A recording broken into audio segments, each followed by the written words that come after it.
Жазгүл Ахматкулова Баткендин Кошбулак айылында англис тилинен мугалим болуп иштейт. Балдарына тил үйрөткүсү келген ата-энелердин сунушу менен мугалим үйүнүн бир бөлмөсүн чакан билим борборуна айланткан. Мектептен кийин чурулдаган жеткинчектер эжейинин үйүнө келет. Ошол биздин балдарыбызды окутуп бербейсиңби деп адамдардан сунуштар түшкөн. Дароо эле үйдө окутуп баштадым. Кийинчерээк окуу борборлору мугалим болуп бербейсиң деп чакыргандан ошол жака барып, тажрыйба топтоп, анан өзүм онлайн түрүндө окуулардан өтүп, андан кийин ошол Оксфорддун китептери менен баштадым. Себеби мектепте бул китептер окутулбайт. Бул жерде тереңирээк, анан түшүнүктүүрөөк жазылган. Бул жерде балдар бош убактысында келип 1 саат 20 мүнөт англис тили менен машыгат. Азыркы учурда тил билүү бул көп мүмкүнчүлүктөрдү ачат.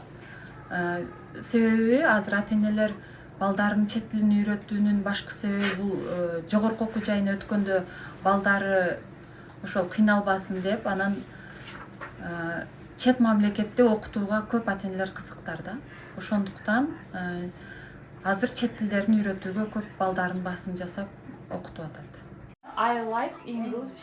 Жазгүл алгач балдарды жер төшөккө эле тизип олтургузуп алып сабак өтчү. Көп өтпөй Бириккен Улуттар уюмунун өнүктүрүү программасынын жардамы менен чакан билимканасын жакшыртып, балдарга сонун шарт түзүп алган.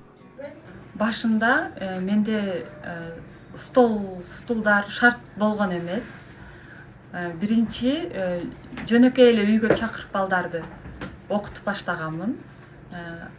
Андан кийин ошол Бириккен Улуттар уюму келип, ошол шартты көрүп, сага колдоо керек экен деп, мага ушундай жабдууларды берип колдоо көрсөтүштү. Азыркы учурда баягы заман талабына ылайык ноутбуктар менен дагы камсыздалды. Ошолордон балдар тезирээк үйрөнүүгө аракет кылып жатат. Hello. Hello, What is your name? my name is Nurбала. 8 класстын окуучусу Сайкал 2 айдан бери бул жерде англис тилин окуп жатат. Жеткинчек окуп, англисче эркин сүйлөп, кийин кыргыздын этно кийимдерин дүйнөгө алып чыксам деп кыялданат. Бул жакта китептери оңоюраак, анан сөздүктөрү дагы бар. Анан бул жактын китептерин ноутбуктан дагы көрүп үйрөнсө болот. Мен дизайнерликти окугандан кийин кыргыздардын кийимдерин тигип, чет өлкөгө саткан, анан кыргыздын өзгөчө кийимдерин чет өлкөгө көрсөтүп сатканды кыялданам. Жазгүл балдарга күндө 1 саат 20 минута убактысын бөлөт. Мугалимдин айтымында элеттиктер азыр дүйнөдөгү өзгөрүүлөргө баам салып, балдардын келечеги үчүн билимине маани берүү зарылдыгын түшүнүп бара жатышат.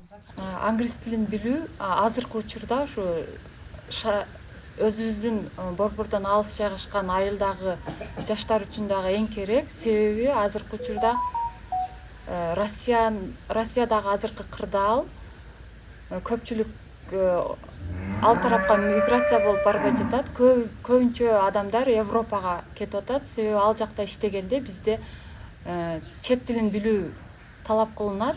Чет тилин билип, чет мамлекетке барып иштесе, жакшы жумуштарга орношо алат, жакшы маяны ала алат.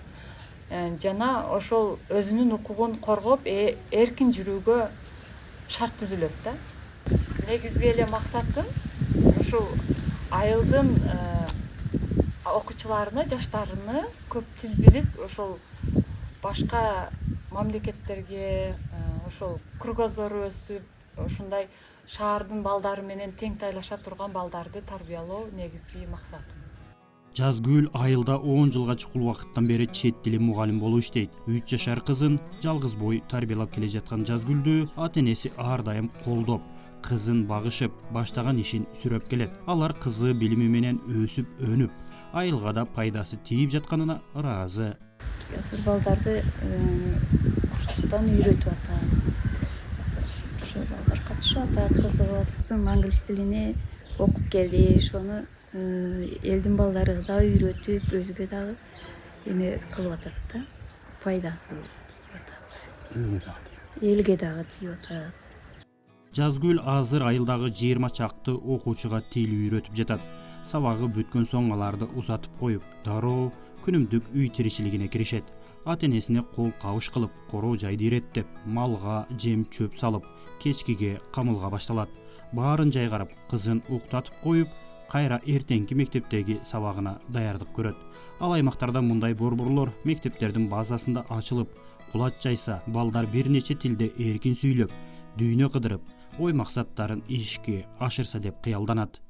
Жеңиш Айдаров, Азаттык, Баткен.